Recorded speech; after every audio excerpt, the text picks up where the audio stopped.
Okay, Htp family. Welcome to the Pro-Black Perspective on KWAZ Radio. Make sure you check out the other podcasts on KWAZ Radio, such as the Harsh Reality Podcast, the Bitter Medicine Podcast, and of course the Queen's Council. Today we're going to discuss Yurugu, chapters 3 to 5. This one's going to deal with the European image of self and others. Oh, Cicely, can you hear me now? Yes. Oh, okay. Yes. All right, okay. That's interesting. Okay. So basically, right now, today, for some reason, I don't know, but a lot of people communicated today that they couldn't make it, but Cicely can make it. So we're going to, the show must go on. We're going to read, as usual, 6 passages, possibly 10 minutes each, and hopefully it's going to be engaging and enlightening. Fortunately, these passages are a little longer, so there's a lot that you as the listener is going to get. And of course, if you're looking to access this PDF, because some of the book is available on PDF, you can always come to the Discord, look for the free books and previews, and you'll have that. But otherwise, how you doing, Cicely? I'm doing okay. Okay, I'm great. doing okay. All right. And how'd you enjoy the reading? Man, it was packed, and I spent my life in that third chapter. So, it was packed, and as much as I've perused, various parts of this book over the years, this is the first time that I actually sat down to try to read the whole thing straight through. And I'm just it's an amazing piece of work. Period. And we rushing it. Like this section this chapter 3, 4, and 5 is probably the most fundamental section, and we should spend a lot of time just on that part alone. Oh, you talking about chapter 3? Yeah. I'll be honest though, in chapter 3, I didn't really I felt like it was like a waiting situation. It was really dense, like you said. And it was kind of, I'll be honest, it was a topic I wasn't too interested in. I feel like chapters 4 and 5 were much more engaging, much more interesting for my particular, Pan-Africanist kind of mentality. The other one really seemed like we were really it was like an anthropology paper on this uninteresting group known as Europeans. Now you missed about 1 of 7 things if that's what you got from chapter 3. No, I got it all. It's just I just wasn't I don't really for me it's I'm not an art guy, aesthetics guy. So it's just kind of I feel like the other chapters on the unity of how the English got to unify under some false I feel like that's something that obviously we're gonna go into, but I feel like that was much more interesting in regard to our situation today as nationalists who want to unify the continent, and what were the methods that Wazungu used to unify his continent or his countries or whatever. But I know it was interesting. I'm actually, so one of the things I was planning on doing was talking about, before we get into it, how I gotta skip some things because usually I only have 6 passages. So 2 things are what did you? In fact, what are the 7 things that you got from chapter 3? I don't know if I can. I can't line up all 7 because I didn't write it down. I've been moving from country to country. Oh yeah. As I was going through it, but what I will start with. Chapter 3, more or less, is just dealing with the methods through which the European cultural ascendant have come to invade our psyches. So that's one thing. I've never heard it summarized that way, but that's the way I'm doing it. That's exactly what she was talking about. So all day long we talk about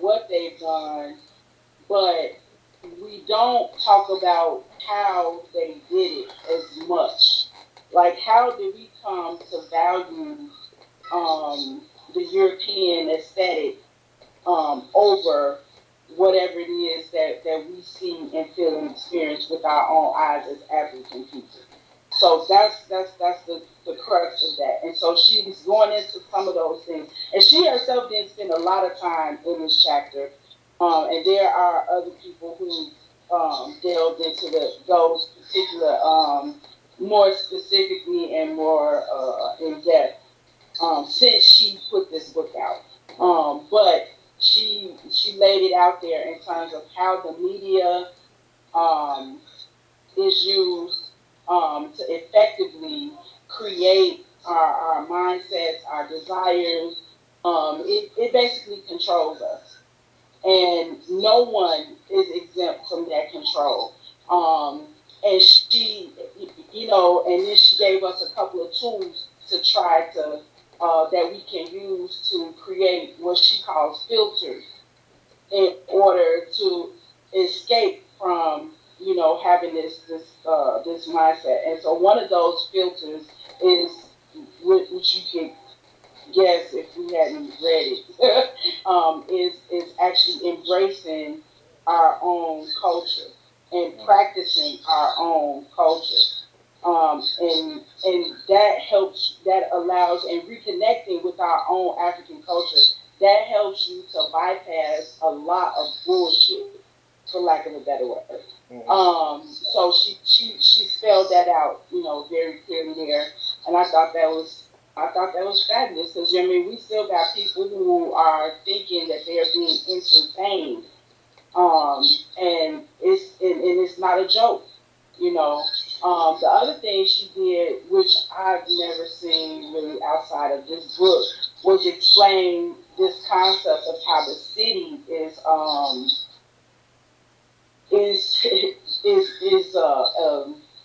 another media almost. Was that chapter 3?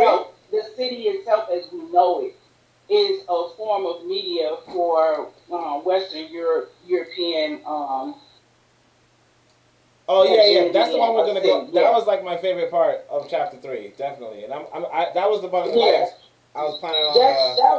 That was critical. That's very critical. I mean, if you look at it like that, then it's kind of like what one of the elders said. When you understand white supremacy, then you understand everything. Or if you don't understand it, then everything else confuses you.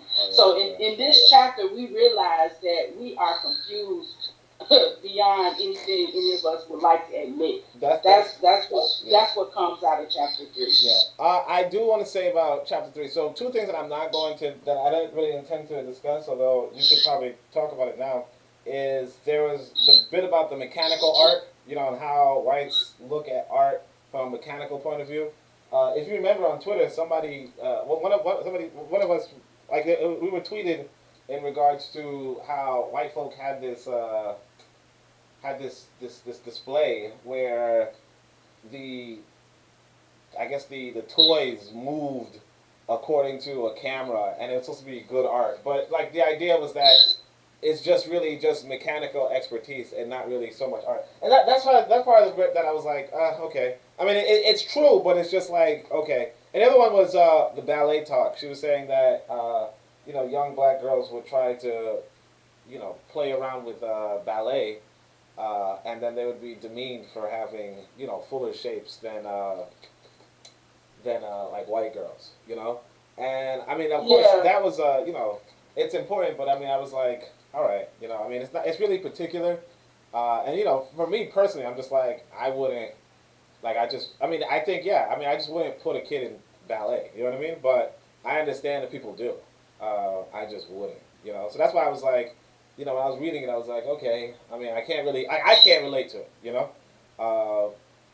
but yeah, I mean, the city part, I think, in as much as the situation we find ourselves in, most of us can't relate to what she's saying in chapter 3. Because the part of it is having to admit that you're incurring a challenge internally. And if you attempt to embrace any type of holistic African um, culture, you will incur a conflict, and you will have to come face to face with the internal damage, that we've suffered at the hands of this media. So it's a difficult chapter. It's difficult for us to accept um, the reach of what she's suggesting in terms of how we've been compromised by this continuing Ma'afa. Yeah. So it's not easy to process it, but I have lived in this chapter. I'm an artist. Oh, I see. I'm an educator, and this is my subject area. I actually created a program called a media decoder, and it was exactly to help my students create filters that they could use to process the media that they're being inundated with on a daily basis. So, in my opinion, we send our children out here unarmed when we don't take the time to help them put these filters in place. Yeah. And most adults will reject the idea at the onset. But here she is, literally suggesting the same thing, and that's my life's work. So I mean, we can stick in chapter 3. I think after this group, I'll be looking to discuss this book in depth. Maybe in an in-person study group here in Accra. Oh, wow. I would like to do it. I would like to go a little bit deeper into it because this is where she's really showing us that our lack of political sophistication is what allows us to constantly be put into this loop, All right. and how to step out of it. Well, So yeah, I definitely want to spend some more time. yeah, that sounds excellent. Not just chapter 3, but the whole book. No, I understand. I understand. That sounds excellent. Yeah. One of the people, so I got a comment saying that there's a little bit of a hiss in your mic. I don't know if that's. I don't know if you can fix it though. I'm just gonna look through the comments. I don't know either. Okay, so I'm gonna look through the comments. Arthur Zora says peace, and then he says BLM, Black African Liberation Movement, get the arts collective together. The collective could do formal and surreptitious things. Imagine every member of the collective promoting each other's work in a cooperative and non-competitive way, spamming places like Spotify, YouTube, Reddit, all public forums with our playlists, dialogue, and perspectives. Use the Wu-Tang model of working together but breaking apart for separate projects that they aren't relying on the group or for all income, but we adhere to our principles. So, he's just outlining a strategy we can use. So we're going to get into the reading. We're going to get 10 minutes on for each. Thank you for the exposition.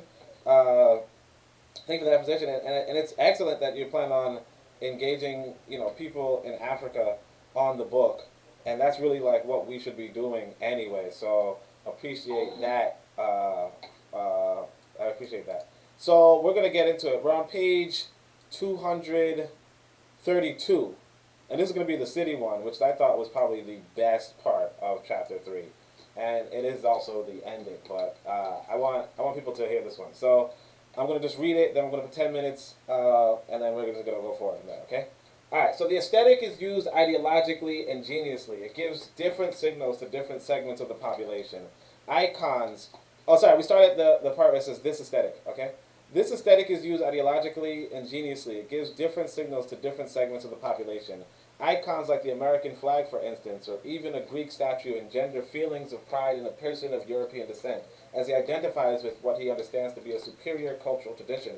It is easy, cultural, for him to feel this because of his ancestral memory and the various mechanisms, institutions, textbooks, theories, games, movies, videos, teachers, and forums ad infinitum that surround him, all reinforcing the idea of his cultural superiority, all making use of the icons. But the very same icon reaches the individual psyche of a person of African descent, creating and reinforcing feelings of inferiority, dependency, and humiliation. As the person of African descent internalizes the image of the icon into her individual feeling self, she actually desires her relationship of dependency, seeking to consume, buy as many products as possible that incorporate the icon. The internalization of the icon image causes her to want to be controlled by what she perceives to be the superior culture, and so she adorns herself and her home personal space with European icons, giving them total access of her consciousness.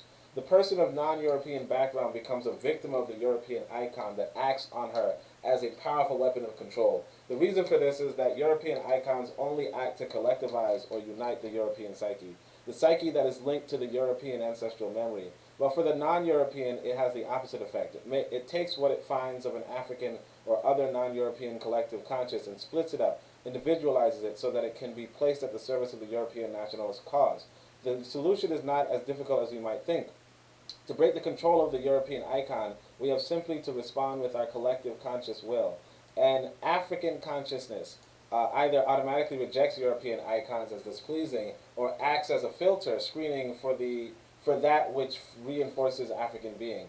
Through this process, they are robbed of their ideological power and are no longer icons. This ability is promoted through the use and creation of African icons that tap the energy of the African ancestral memory. But in Euro-America, the popular aesthetic is supported by the elite aesthetic, art, that makes non-European icons appear to represent ignorance, imperfection, backwardness, all of that which lacks value. The reason the city is the valued model, the model of social organization in European ideology is not only because of its supposed efficiency for the technical order. In the European urbanized setting, the mechanized and visual media have the greatest access to the human mind soul. The city is media. The myth of sophistication is that in the the myth of the sophistication is that in the city, one becomes a free thinker, liberated from the control of small-town morality. In point of fact, there is no corner of the city that allows us the privacy of our own thoughts.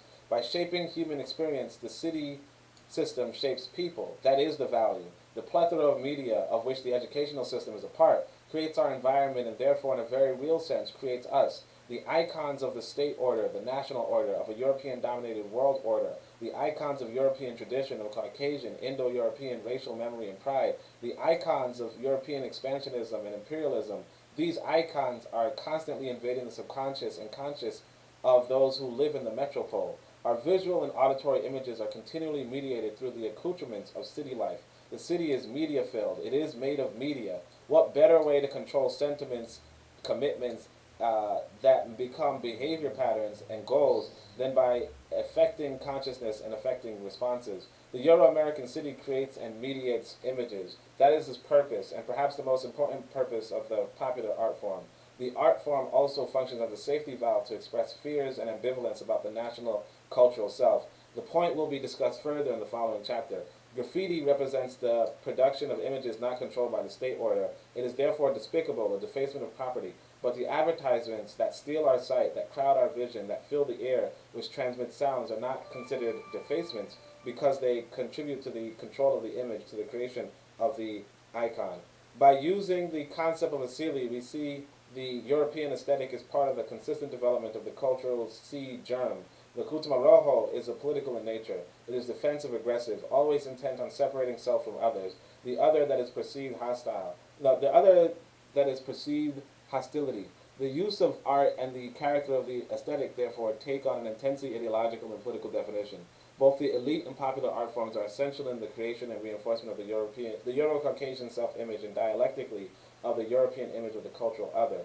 Considerations of the cultural function of the European aesthetic leads us to, first, to discussions of these two images, part 2, and then to discussions of their relationship to European culturally patterned behavior. But yeah, that was it. I'm going to start the clock. By the way, can people at home, if you're on the YouTube, tell me whether you could actually have read that off the screen. But otherwise, because I could make it bigger, I could zoom in. I just wasn't sure if people could read it. But what did you think about that, Cicely? It's been 10 minutes. That is very serious front in the war. I mean, this is one of those sections. It's like we got to get this part, or we can forget about the other part. You said what? I said this is a seriously undermanned front in the war, and we have to get this part right.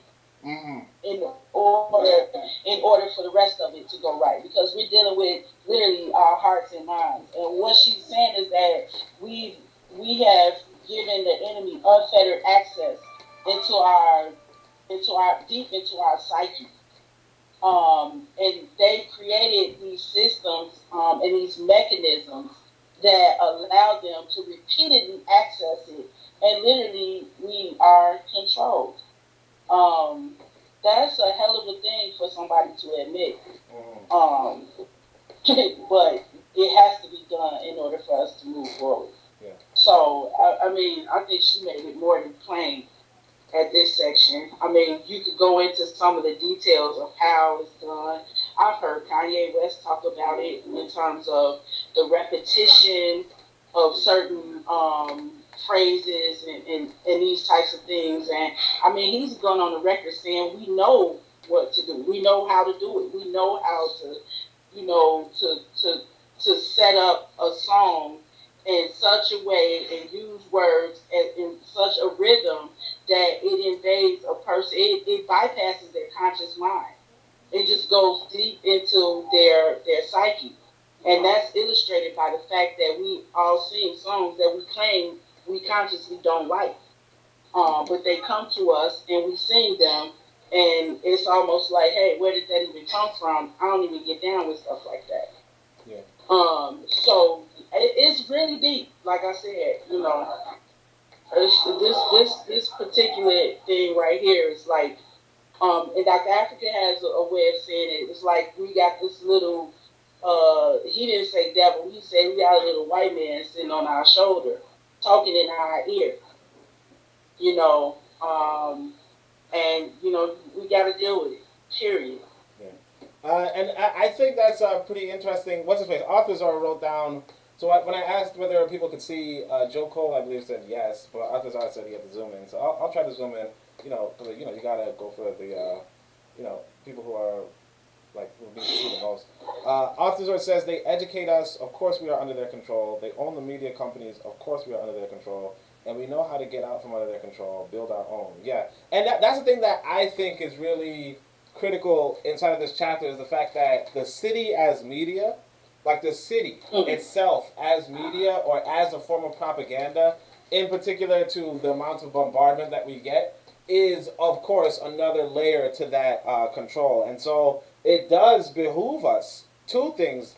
One is to say that we cannot necessarily exist in their city and also be free from their propaganda. Because even, for instance, I could say for, you know, my son who might not necessarily be in the public school system, right? But I know at least if we are to, well, not necessarily in my circumstance anymore, but I remember when I was younger, I would, like black people would go to stores in like my area and notice the power differential in the sense of white folk in the store held like white folk held the authority across the land. You know, like they held like all the authoritative positions, whether it were the police officers, whether it was the shop manager, whether it was the store manager, and then of course they have all the images of beauty and the images of this sprung throughout, of course, movies and so on and so forth. Obviously, times have kind of changed, particularly like where I am, where not as, it's not the case that the stores are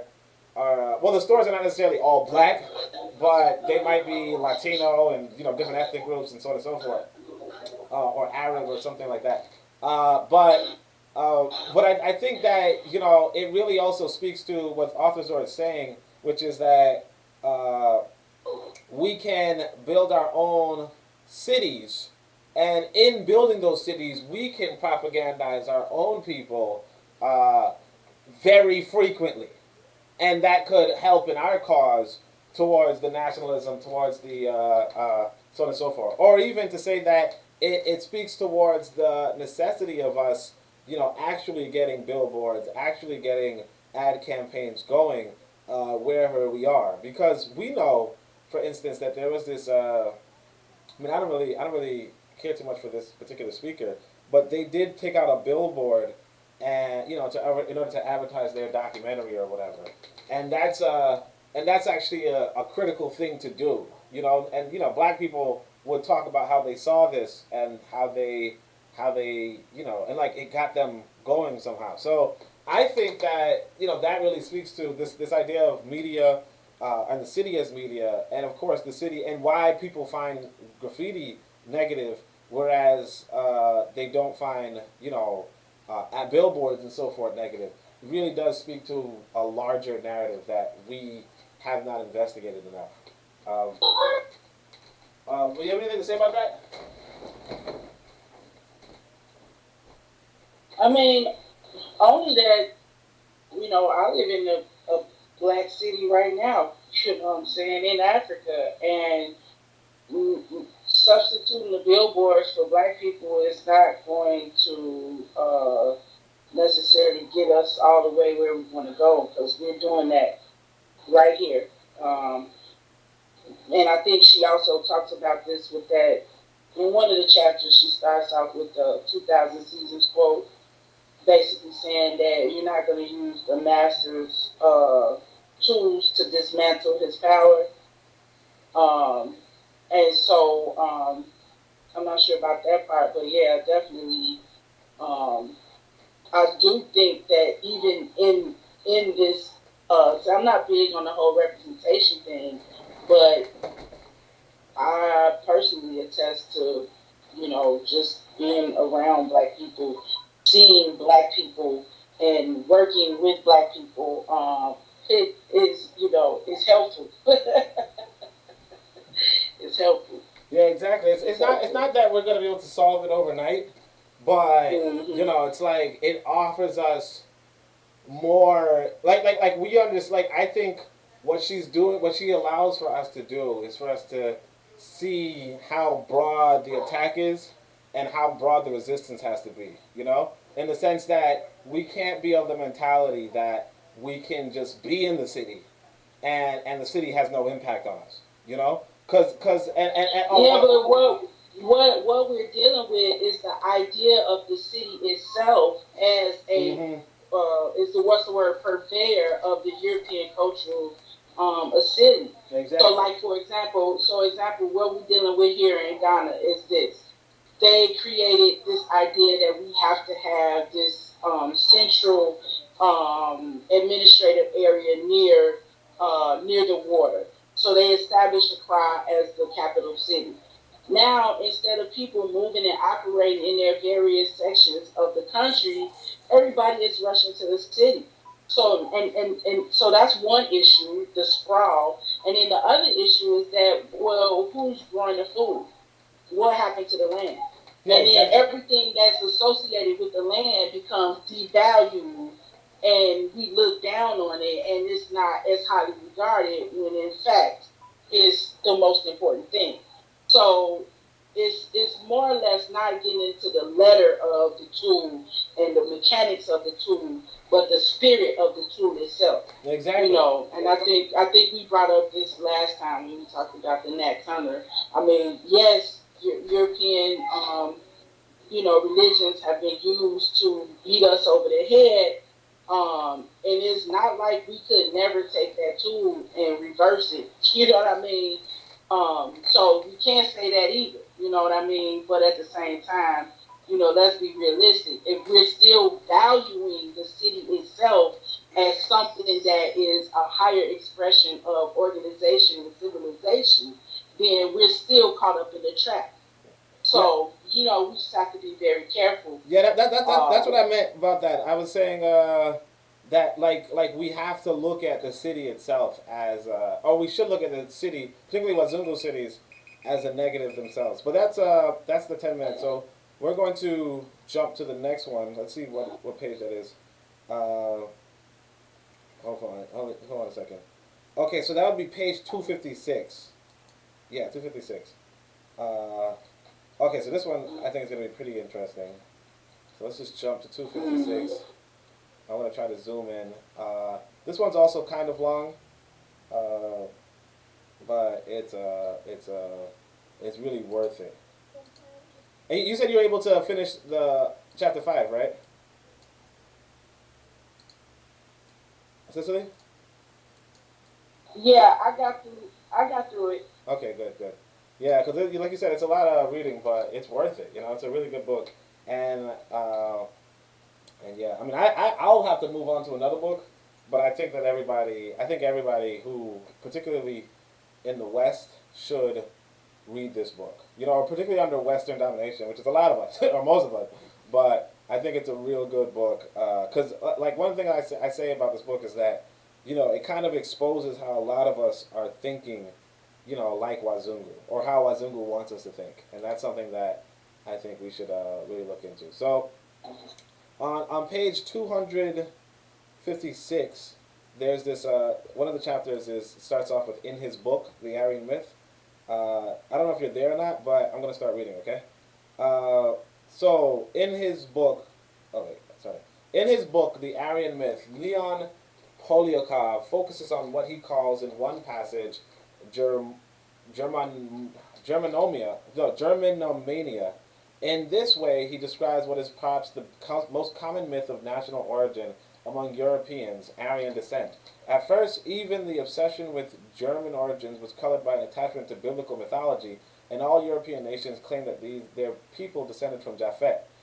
Even Martin Luther, as late as the early 16th century, said that the German people descended from Ashkenaz, who was the firstborn of Gomer, who was the firstborn of Japhet and Noah, who came directly from Adam. Such claims were common throughout European history. Martin Luther, celebrated for his inspiration of religious reformation, was above all a German nationalist rebelling against the control of Latin Christendom. He compared the Pope to the Antichrist and gave voice to a national feeling of the German people who felt exploited by Rome. Polyakov points out that the Protestant Reformation can also be understood in part as a German reaction to the Italian papacy. If Orthodox Christianity, having served its purpose in the creation of the myth of European superiority, was now perceived as interfering with the realization of the German national self, then it had to step aside. Centuries later, Adolf Hitler would follow in the same tradition, as German self-image conflicted with the practical matter of European unity. In European development, it was essential that the people, especially those in leadership, possess an image of themselves that would enable them to galvanize their energies in the fulfillment of an envisioned destiny.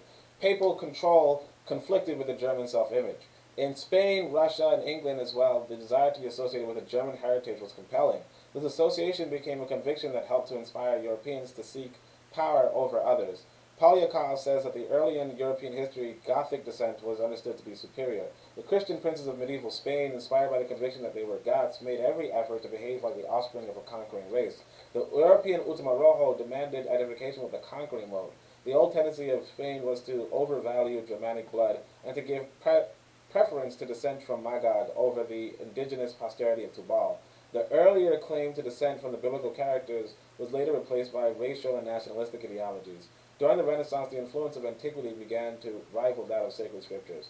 In the following passages from the prologue to the Salic Law, written in the 8th century, the French drew a self-portrait calling themselves Franks because of the prestige in which German origins were held. Illustrious race founded by God himself, strong in arms, steadfast in alliance, wise in counsel, of singular beauty and fairness, noble and sound in body, daring, swift, and awesome, converted to the Catholic faith. From the onset, fairness or whiteness was part of the European self-image.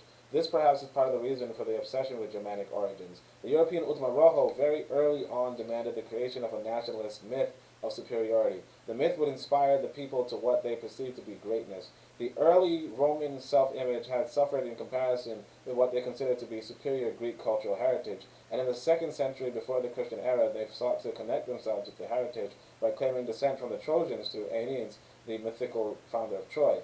Centuries later, the English would attempt to do the same thing. The French wanted to be Franks because they were convinced, as were the other Europeans, of the superiority of ancient Germanic virtues. Montesquieu wrote that the German ancestors of the French enjoyed a tradition of liberty and independence, an ingredient of the European self-image that was to become hardened into the ideological substructure of the civilization. The German forebears of the French were honorable, courageous, and proud. They hanged their traitors and they drowned their cowards. Polyakov says that Montesquieu argued that the English parliamentary institutions were of ancient Germanic origin and the French should emulate their example. It would seem that the European mentality, since its inception in the Indo-European hordes of the North, caused them to fear strangers and therefore to react to their fear with aggressiveness. A warlike disposition was necessary or else one could not enjoy liberty. This is the theme that surfaced again and again in the self-image of the European who identified with a defensiveness and a distrust of others that translated into aggressive destruction and consumption of all that was other, the love of liberty and the mandate to lead others in freedom.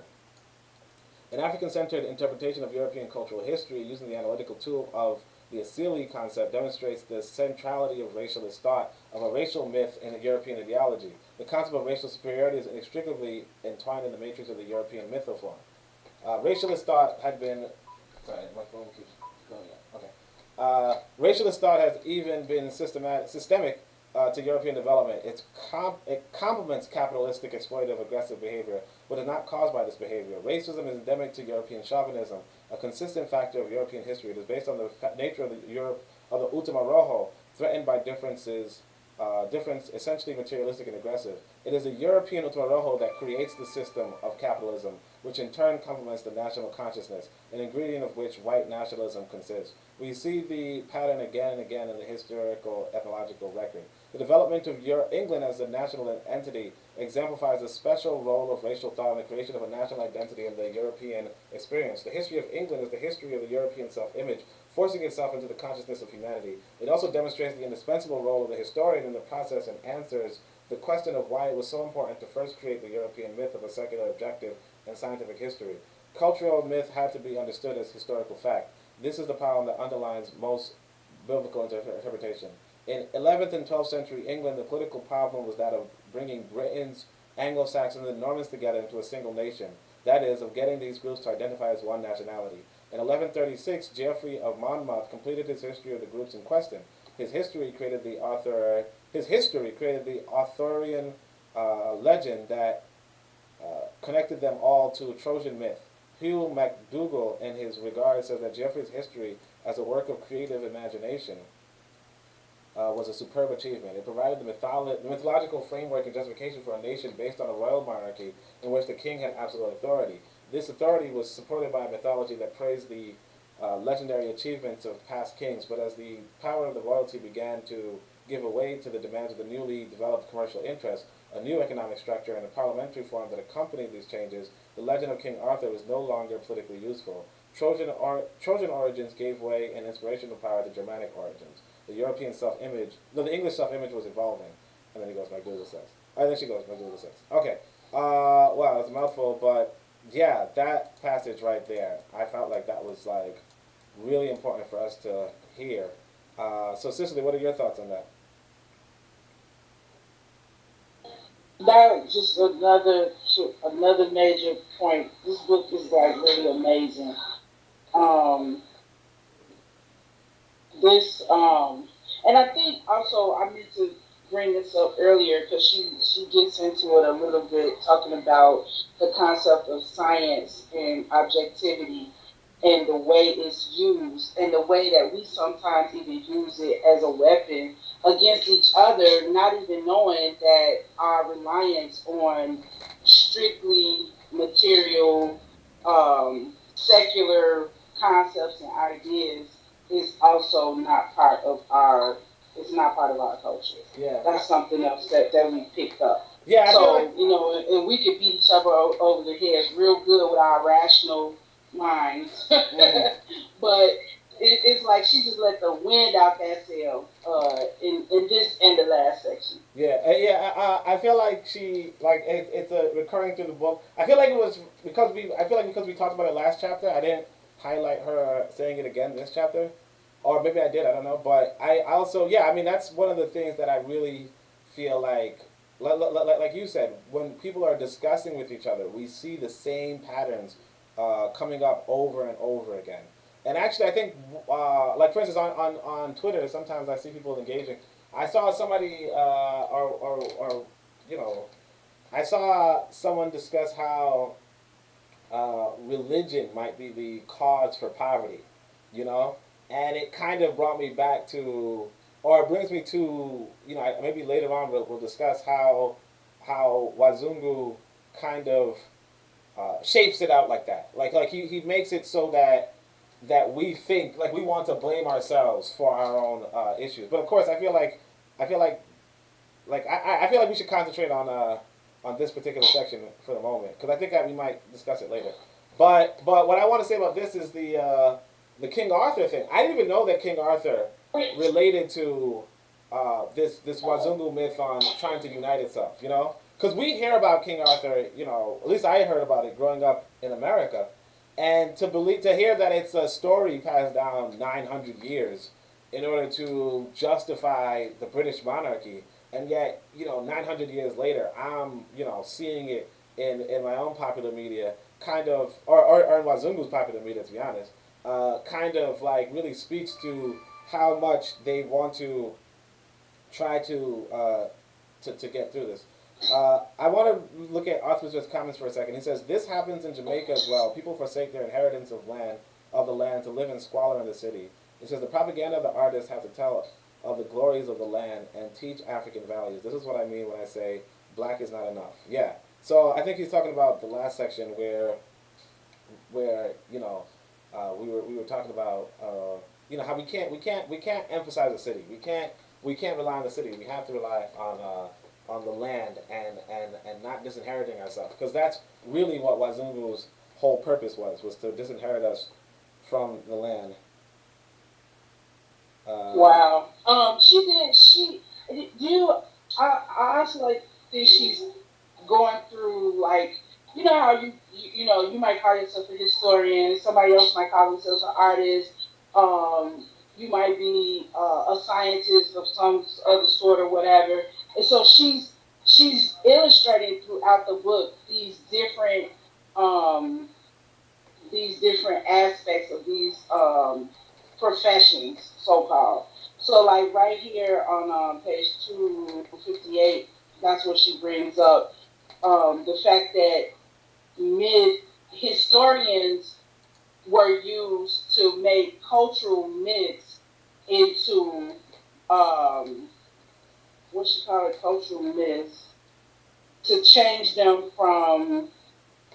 Okay, she said cultural myth has to be understood as historical fact. And so in that endeavor, she says that the indispensable role of the historian in the process. And that I just so that's kind of why I brought it up, because she keeps bringing it up. But she also uses different ways to bring it up, so you can find yourself anywhere in there. You know what I mean? Mm-hmm. I wanted to mention this though before Yeah. we move on. So I know somebody was telling me to look into Sanjata. So Sanjata is this story that's also like it's in Africa. It's about the founding or the origin of the Mali Empire. Interesting thing is that it's probably entirely untrue. You know what I mean? Not entirely untrue, but it's a lot of magic going on. Like a little bit too much magic, like shape shifting and turning your body, 5 times the size or whatever. So that there's a lot going in it, but you realize too that the story is not necessarily just like King Arthur, where he's this guy who can pull out a sword that nobody else can pull out. Doesn't really make any sense, right? There's probably some magic there too. I'm not too sure. I think there's like the Wizard Merlin or something. I don't know. But it's interesting that here you have in the middle of Africa, the Mali Empire, and they have a similar kind of story that is passed down, but it creates this story that unites different people in a sense, because a lot of people a lot of people in Mali, when they listen to the Sanjata, I can say myth or whatever, but when they listen to the Sanjata story, they hear their own families and the participation of their own families in those stories. So it's like an origin story for the people to collectively get around. And I think this is interesting more so too, because when we talk about African unity, and then like some people putting through like the ideas of Kemet and raising of Kemet, and they're like, oh, you're not really related. There's no blah blah blah factual blah blah. But it's actually interesting that people have that historically it would be just like how the Wazungu would say, oh yeah, we're actually somehow related to the Germans. You actually see in Africa some people are like, oh yeah, we're actually somehow related to the Nile Valley. So like for instance, the Igbo, no, not the Igbo, the Yoruba have a story of traveling from the east, or sometimes explicitly saying they traveled from ancient Egypt. And then just the same, the Dogon have, the Dogon who Yurugu is based off of. Yurugu is based inside of their tradition. They have, like very compelling evidence to suggest that they are also from the Nile Valley civilization. But it's just kind of interesting as well that it's almost a norm. Like I don't want to go and say universal, because she talks about that not being the move. But as well, it's also just interesting that we can see origin stories inside of Africa, and we could see these sort of stories, and it kind of contextualizes it even outside of the European context. But it also speaks towards us if we're attempting to unify the continent or even just unify nations. Speaking towards a united background, and in a sense, I want to say that the Pan-African tradition, particularly in the diaspora or in America or wherever, or even us in America just saying, hey, we're African, notwithstanding, our backgrounds that might have been divergent, might have been contested, so on and so forth. We just say we're black, we just say we're African, and this goes way back because there's like a burial ground here in New York called the African Burial Ground, and it was named the African Burial Ground by the people there, not by nationalists years later. That's why our ancestors in America called ourselves. We call ourselves African. So just that alone, it kind of speaks towards just creating a narrative. Hey, you know what? We're all from this racial background. We need to stick together. And it's the same with this King Arthur thing, or even the same thing with this German thing, where the German part was like, oh yeah, we're superior because we have Germanic, but it's like, is it even true that they have this? Because we always call I was raised to say call them WASP or whatever, white Anglo-Saxon Protestants, and it's like, are they even Anglo-Saxons? Or is it just something that they, or even like France? I'm pretty sure people notice that Frank and France have similar etymological roots. But anyway, we have like 40 seconds. You have anything else to say about any of that? I do, because the 800-pound gorilla in the room from this section was now I can't remember. Oh, your phone is. I mean, your internet's cutting out. There was something about how I can't hear what you say. Oh yeah, the Ashkenaz, right? So the Ashkenaz. So I do want. I mean, that's one of the things I wanted to say too. That one of the groups of Jews that we know are familiar is the Ashkenaz. Oh, that's the thing I wanted to say. So it was interesting. The reason why I brought this up, I should say too, is that so somebody on Twitter was talking about how the Igbo have an origin in the Bible. All right, so that's a timer. So I'm just going to go a little bit further. They're saying the Igbo are saying, oh, we're the original Jews. And it's interesting to see that, back in the day, white folk were also, like people in Europe are also trying to tie themselves with the Bible. As to say that, sometimes you might say, oh, well, black people, why are you trying to tie yourself with the Bible? And so on and so forth. But you see that even these Europeans were saying, oh yes, we're in the Bible too. Just look at Japhet's son, blah blah, and Ashkenaz. And what's interesting is that one of the groups of Jews that is currently might be the leading Zionist. I'm not too sure. I'm not familiar with the Judaic thing, but they're called the Ashkenazi Jews. So it's pretty interesting that came about. But anyway, we're gonna go to the next section. I just want to read Author Zora's comment. Wait, let me insert one part of this thing that she mentioned. Okay, sure. She's clearly diverging from the incremist thought on capitalism. Oh yeah, that was important. Yeah. And then that we can say that like every time we discuss, because it has to be said that it's people looking at this in two different ways, and we have to be clear. So yeah, the Asili, the European, what she called Indo-European Asili, comes first. Capitalism is born from that, and racism is a convenient tool. That's exactly what she said. Yeah, in this chapter, and it has to be said. Yeah. It's definitely diverging from what we're taught as impermanence Therese, which is part of my background and training. But it's a conflict there. Yeah, Asante for pointing it out. Actually, we're going to try to engage with that more a little bit later. I just want to read Arthur Jordan's comment, but that's actually, I thank you for pointing it out though, because that's really critical. The capitalism, because that's what I say too. I say that in my literature that it's really the Eurasian asili. It's not really. It's not this objective thing. And I would say, I even said, I think on Twitter today, that socialism is also part of the Eurasian asili. It's just a but like I showed it with the Engels thing, so I'm gonna try to read Engels next just for that. But Arthur Jordan says Rastafarians are making Haile Selassie into Messiah. So he's also pointing out how sometimes we also put we continually try to link ourselves with some sort of ancient or biblical or something of those nature. So anyway, let's go to the next section. But let's go to the next section. And yeah, this book is it's good. And I hope people at home are seeing how good the book is and how much can be said and learned, if nothing else. Oh, so this is 276. This is Pretoria.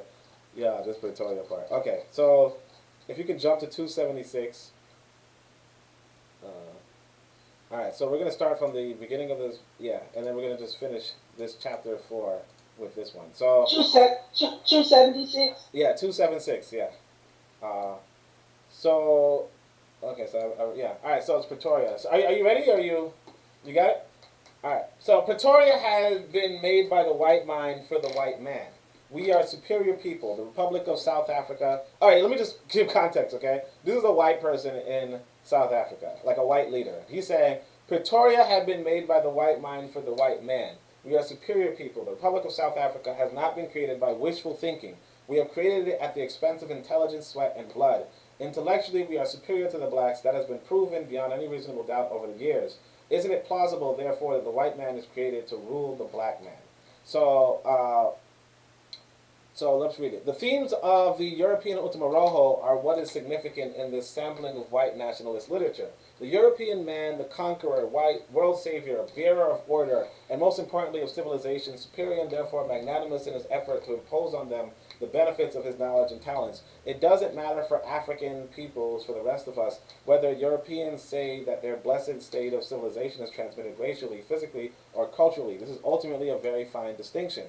The consequence of blatant racialist theory may even be less damaging culturally, as they could logically lead to a non-interference separation type policy. On the other hand, ethnologically, the European Ultima Rojo is a subtle admixture of race, culture, and the ideological conceptions of civilization and progress.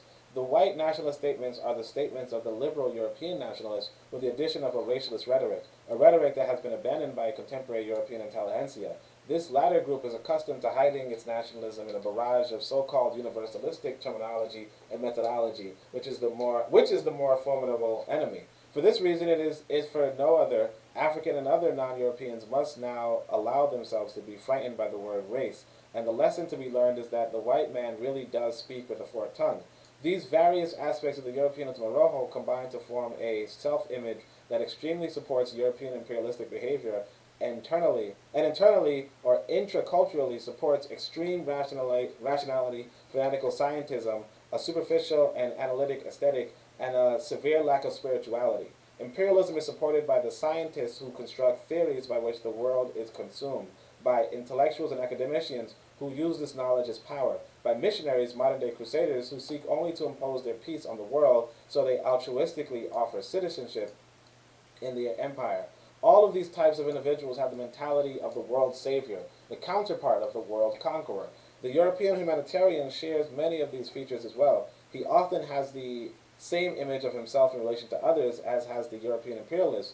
Both believe that they are in possession of an absolute truth, that they would share with the world, like it or not. European-style rationalism ends up in European hegemony, no matter how you cut it. The paternalism of the liberal or the scientific humanist is still an expression of the European Ultima Rojo, as it implies European superiority. Humanitarianism becomes, in this interpretation, the sharing of that superiority. The intellectual liberals may have the same self-image as the avowed white nationalists and European cultural imperialists. They use the term modern instead of one that is more obviously culture-bound, more blatantly nationalistic. The problem is not that the intention these people may have, but to recognize that the ideology that underlies their scientific disciplines is a product of the same cultural historical development as that of white nationalism.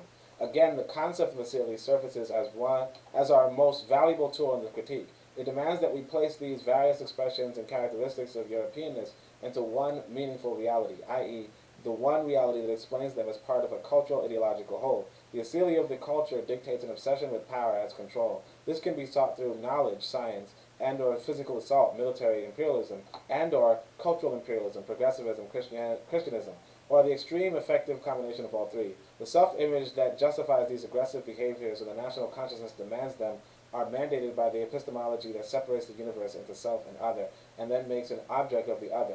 It matters little whether the object is called pagan, colonial subject, underdeveloped, or black. She is still non-European. It matters little whether the self is avowedly identified as civilized, scientist, Christian, savior, modern, or white. In the conquering self, it is always European. The concept of asili makes it apparent that the ultimo wazo creates a consistent self-image. Both ultimo rojo and self-image are prefigured in the cultural germ asili and thereby carried in the cultural genes. Okay. Okay, so I thought it was going to be a different section, but yeah, that's it. Actually, sis, do you mind if I go grab a cup of water briefly? Go ahead. Yeah, I'll be right back. Sorry.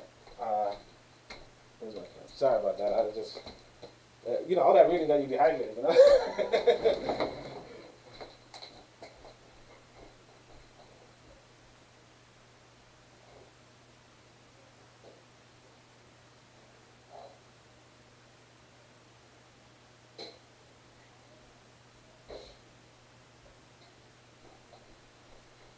All right.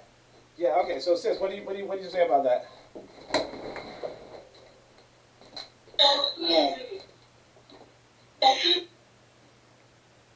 Sorry, I don't. Oh. Let me start my timer.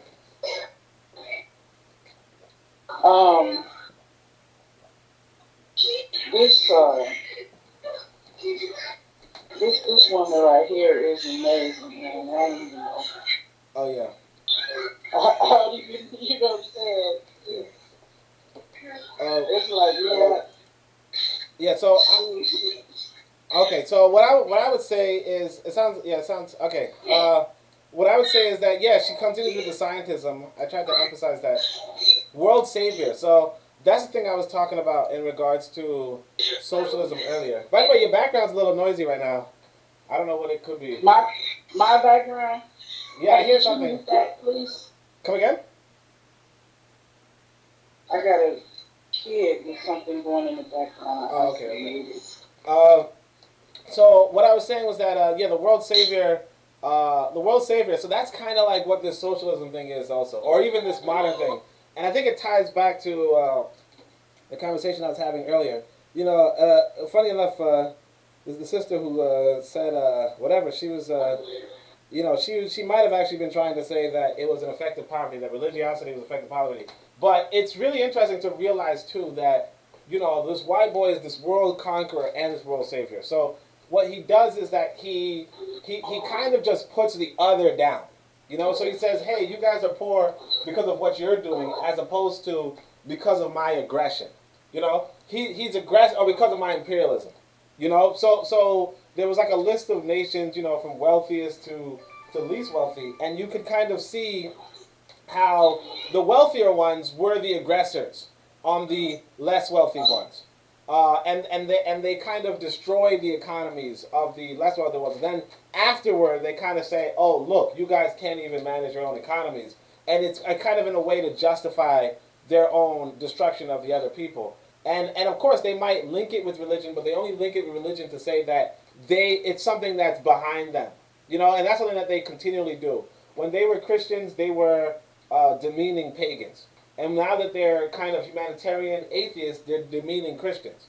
It's something that Wazungu does to say, hey, look, we are the scientific, we follow science, we follow scientism, and the people who do not follow scientism, who do not follow science, who follow things that we followed in the past, they are still backward versions of us. And one of the indicators of them being worse off than us is the fact that we have more wealth and they have less wealth. But of course, that wealth has to do with their extraction more so than their than what the beliefs were prior. But it's also worth noting. I don't know if, but it's also worth noting that I guess we didn't talk about it in this day. I don't know if it was last week that we talked about it, but how capitalism itself was from Christianity, or had its origins in Christianity, particularly the Christian view, or the Judaic and Christian view of putting nature below man to be conquered, and so on and so forth. And that was an image that we as African people, weren't going to develop. Just this exploiting nature, indefinitely, and without any restraint or restriction. It's just something that's so unnatural, but it's something that's ingrained in, I guess, Genesis of the Abrahamic faiths. So that was also something that I thought was pretty interesting. Uh, I learned about socialism from from Africa, so I don't necessarily associate it as a European outgrowth. If they attempt at any version of socialism, it's usually just like everything else that they do. It's based in their, violent, aggressive, and imperialist, cultural city. exactly. So when they enact socialism, it's not to help anybody, even poor whites. It's not to extend the means and the wealth or whatever is accrued from production and spread it out amongst people who might need it. It's not for that purpose. Yeah. It's only to support them in continuing their Domination. little charade that they have going on. So, for example, a lot of people say, well, all the schools in Finland are so great compared to the schools in America or whatever, and it's not because they're so giving and nurturing. For God's sakes, these cultures and their countries are founded, and they literally are sitting on top of our blood in those canals, and whatever they're doing is based on what we unfortunately allowed them to steal from us. So it's never any benevolence or any type of humanitarian or humanistic characteristics involved in their socialism. It's simply to address a lower birth rate, or to continue to have some of the critical mass of Indo-Europeans buying into what the elite of that society is trying to sell the rest of us. Yeah. So they're appeasing them. But it's not to. But to say that an egalitarian or humanistic economic system or systems did not exist on the continent before Europeans came up with the word socialism.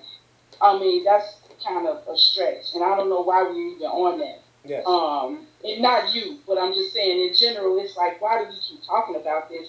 And on top of that, we talked about this last week, where's our imagination? Our imagination has been stunted by these tactics that Dr. Ani is pointing out in his book. Because if they weren't stunted, we wouldn't be debating two systems as if that's the only way to do anything in the world. You know what I'm saying? That's why we would be on to creating and doing things just in a different way and making stuff, making it pop. So yeah, that's the thing that's why it's so important. That's why it's critical for us to address it in the sense of because a lot of us, what we do, well, basically, a lot of us tend to try to promote what is known as scientific socialism, and right. So there's this individual called Engels who was Marx's partner in crime, and this whole Marxism thing. And so there's this paper, I plan on reading it another time, but it's called Socialism, Utopian and Scientific, where he is trying to express Marxism or whatever in the sense of it is trying to differentiate itself from older forms of socialism or older forms of or what would be imaginative socialism, and try to say no, everything should be scientific. And you kind of see how it's highlighted in, and not just, like, as you said, even Kwame Ture would be guilty of saying, no, socialism is a science. It's a science. Anybody could do it. But it's this promotion of scientism that continues in this whole narrative that plays into this Wazungu asili, and that's the thing that I thought was like really fascinating because it's not usually put in that way, you know. But it's like it's a false dichotomy. Difficult. Yeah, it's a false dichotomy. It's a false dichotomy to say there's only two economic systems and they're both you know these things that white people gave us. You know, when as you said, you know we have our own traditions that we can fall back upon, and instead of saying, oh well, we have to do it in the scientific socialism, we have to do the Marxism. Marx discovered the science.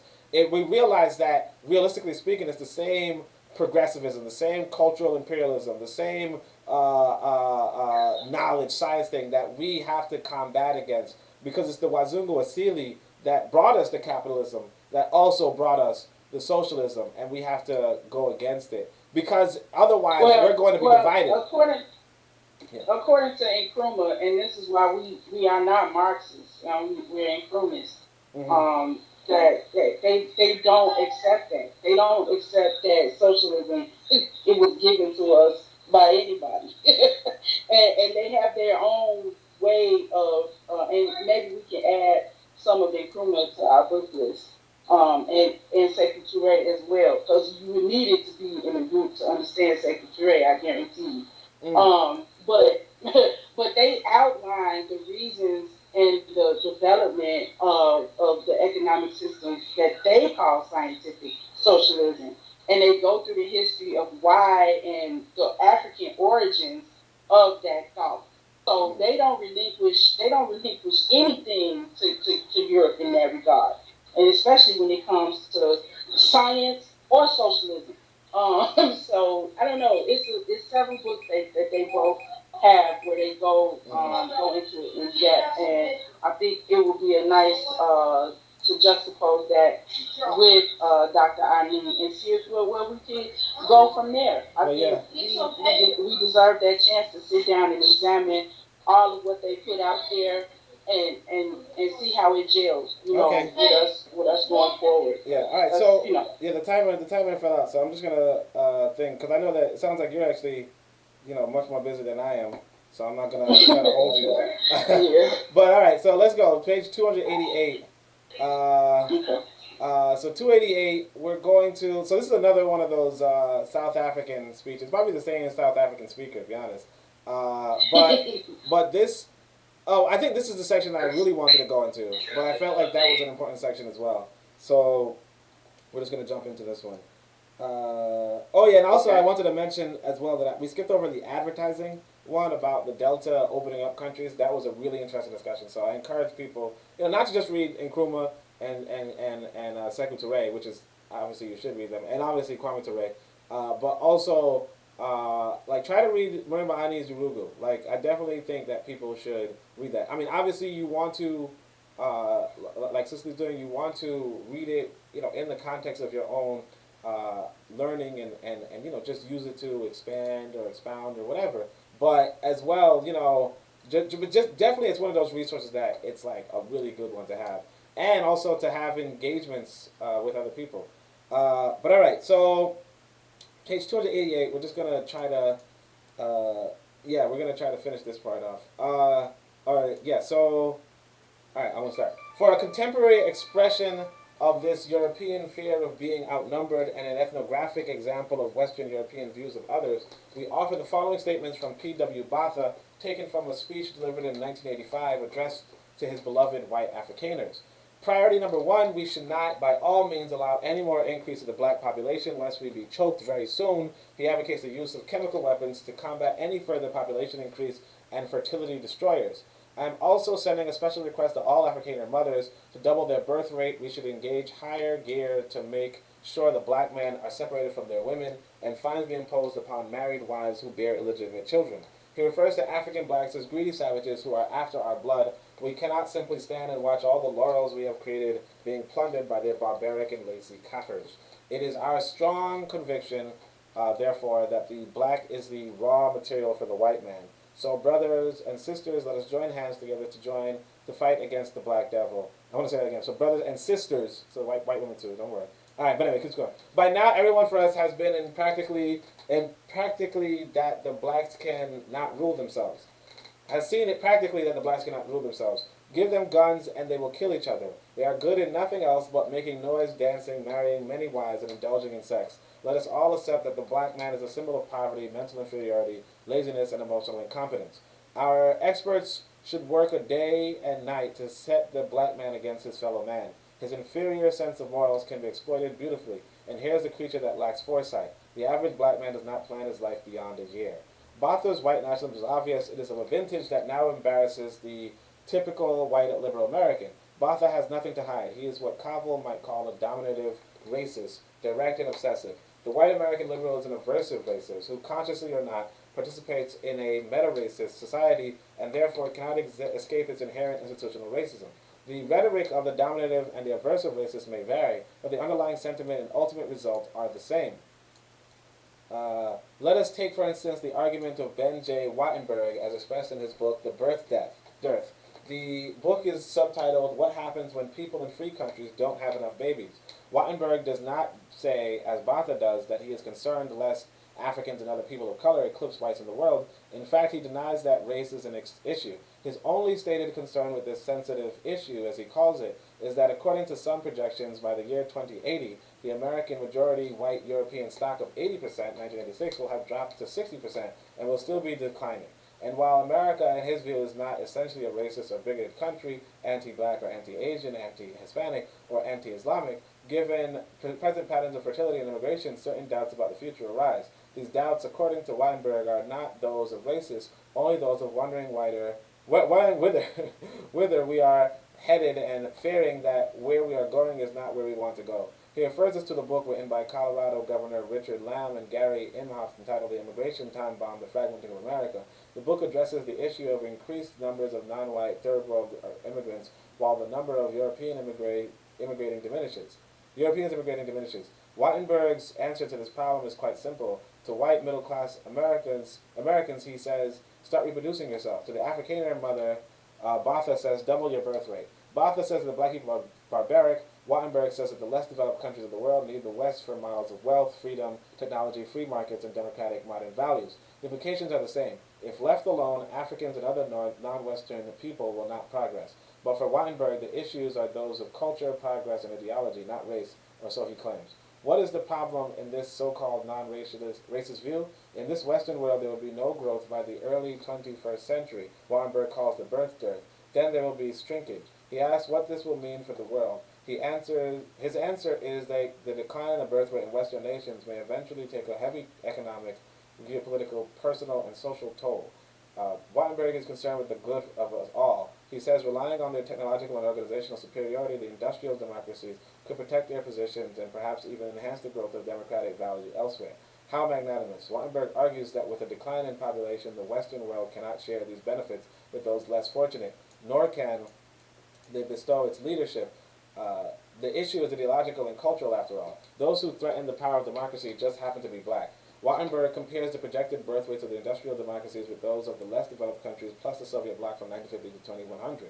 Lest there be any question as to who the industrial democracies are, they are listed. Canada, US, Australia, Belgium, Denmark, Finland, France, West Germany, Iceland, UK, Italy, Luxembourg, Netherlands, Norway, Spain, Sweden, Switzerland, and Japan.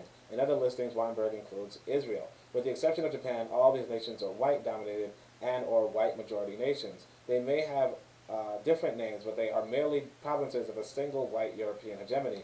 Japan sticks in the craw of the European cultural nationalists, including in the list because of technological superiority. But then the Japanese projected fertility rate is also slow, with the median age for the year 2025 projected to be 44. So they are not a numerical threat. Wattenberg states his fear the third world will be growing larger both absolutely and relatively in decades to come. He then asks, could third world culture become dominant? Could it erode our culture? It makes little difference whether he is considered a culturalist or a racist. From an African-centered perspective, we are our culture. To depreciate one is to demean the other. To fear African culture is to fear Africans. Wattenberg makes this fear explicit. In effect, he is saying that if there are more of them, their culture will contaminate us. If there are fewer of us, there will be less of our culture, and therefore we will have less power. But, says Wattenberg, this view should not be seen simply as Western chauvinism because the West has so much to give to the world. Here we see the dialectic of self-image and image of others as it functions to fulfill the cultural Sicilian to express the ultima rojo. The European is the savior, the civilizer. Therefore, the non-European must be sinful savage.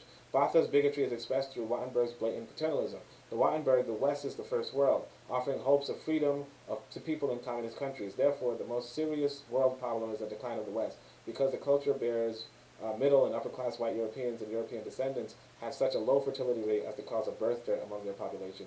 Wattenberg has presented the quintessential statement of contemporary liberal white nationalism, in which the image of Europeans and the culture that they bear is remarkably potent, productive, humane, beneficent, the last best hope of mankind. The image of others that he projects is as being less developed, therefore lazy, indolent, poor, less able to develop, therefore incompetent, lacking culture, self-indulgent, dependent on white Western European leadership, therefore non-progressive, unfit to self-rule, unable to plan for the future, fertile and threatening to the American way of life. The final analysis is that the white nationalists, whether of the Gobineau, Stoddard, Botha, or Wattenberg variety, is petrified of black fertility because it threatens white dominance. This anxiety is consistent with the European Asili, Utamawazo, and Utama Rojo. Okay, whew. All right. I'm going to start the timer. But yeah, sis, what are you going to say about that? Man, yo, the Europeans have made themselves the center of the universe, haven't they? No, I know, right? Wait, by the way, do you mind if I call you sis? Because I know you're a little bit older than me. Yeah, it's okay. Well, on top of the fact that my name is Sicily, so people shorten it. Okay, I mean, I don't want to be disrespectful, but all right. No, if you don't mind. All right, so yeah, I mean, it was a mouthful, but yeah, I mean, it's really interesting. I want to say that she focuses on this white liberal, and I also, not just that. These nations that she listed earlier were the nations that were considered not less religious but also wealthier, which is just again kind of shows you that just being industrial, just being like industrialism can bring up the wealth of most nations, but of course that's a whole other conversation as it is. But I just thought that her showing that the liberal was saying the same thing as the conservative, but basically saying, we want this white power. We want this Western power. We want, like power is never challenged, whether it's from the white liberal or the white conservative. But the white conservative is just more explicit that blacks is the thing that they don't like. Whereas the liberal won't say blacks, but they'll say, oh, we just like, industrial. We like technology. We like people who aren't superstitious. We like people who are scientific. They'll say it that way to make it seem more objective. And that's the thing I was trying to point out to the sister earlier with regards to the religion wealth dichotomy, in the sense of white people are just like, because what you notice in the religious wealth paradigm is that all of the African nations were far to the left, and all of the European nations were toward the right, right of center.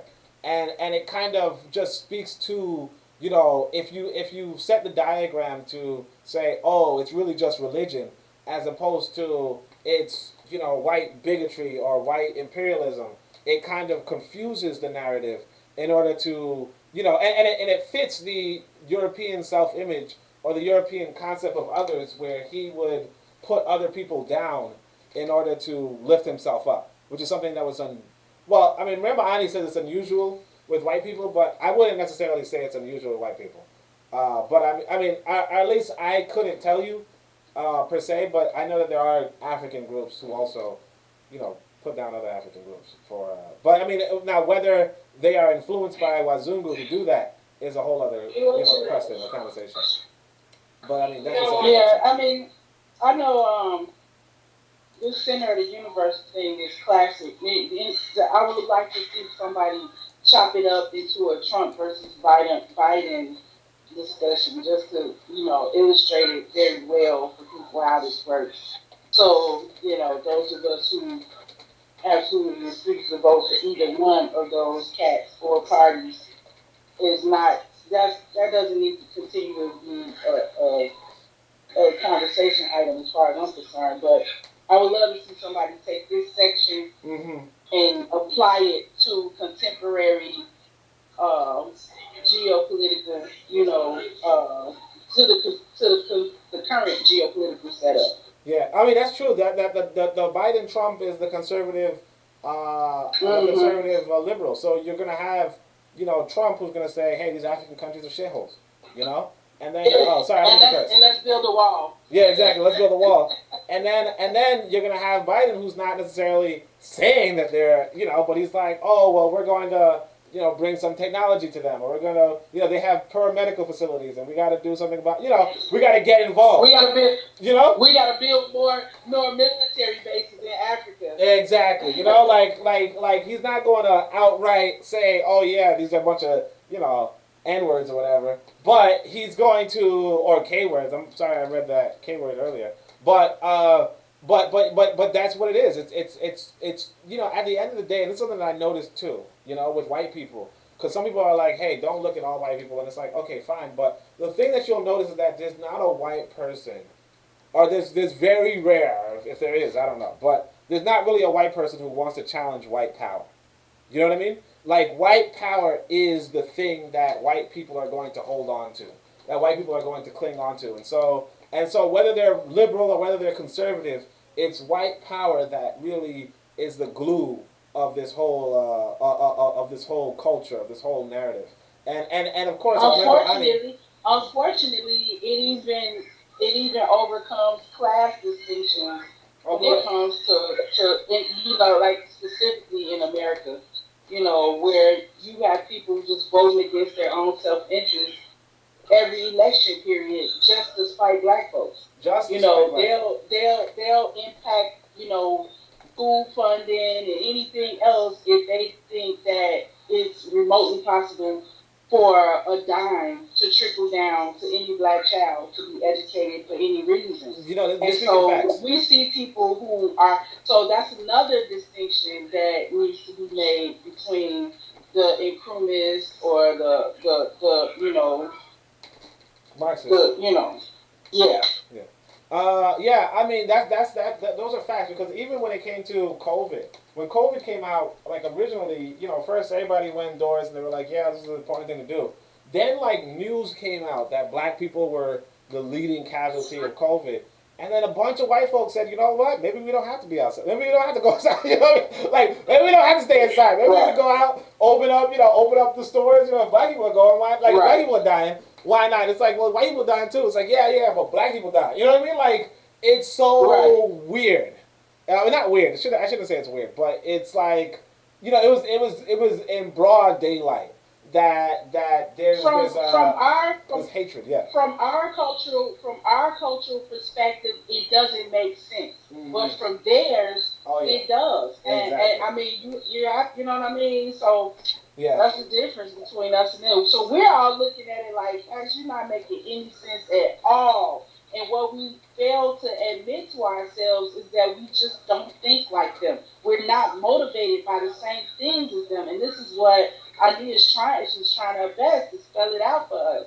No, they're not going to come to the same conclusion, and they're not going to be satisfied with the same methods that might satisfy us. Exactly. So yeah, from our perspective, this shit makes no sense whatsoever. But to them, I want people that listening, if you like it, make sure you leave some likes. Definitely drop some comments. I mostly see author Jor, so definitely drop some more comments. And if you guys want, definitely share this video with other people. And we're about to wrap it up soon, but definitely share it with other people so that because it's a lot of good information. I think it's a lot of information that you don't usually get elsewhere, particularly if you're engaged in social media or whatever. So this is really good.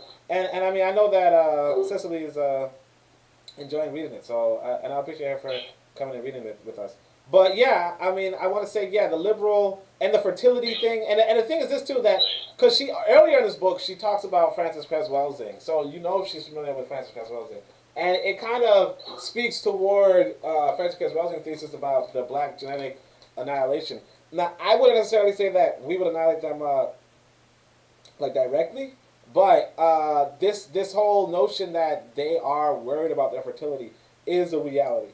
That they are worried about. And of course, them saying it, because then black people are going to, rule themselves or even rule over white folk, which is something that they are definitely, like most of them, most of them do not want. And that was actually a whole thing about the quote-unquote birther movement, the one against Obama, I guess, was that, here we got this black man, and he was a good, obviously he had his flaws, but, in their paradigm, he was a good black man, I guess.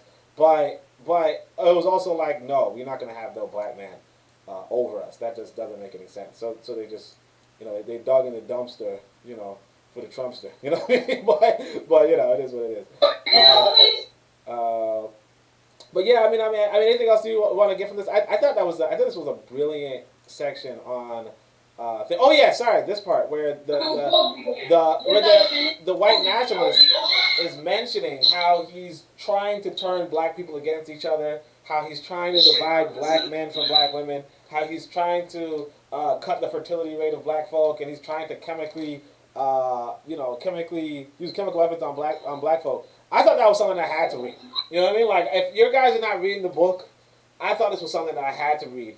And also, of course, I put it up, image of it, a screenshot of it on YouTube, on Twitter. But I wanted you guys to at least hear that part. That yes, there are white people with an active agenda against you. And I'm gonna go by Muhammad Ali. He was like, if there are snakes outside of the gate, do you and some of them are poisonous, do you let them all in, or do you keep them all out?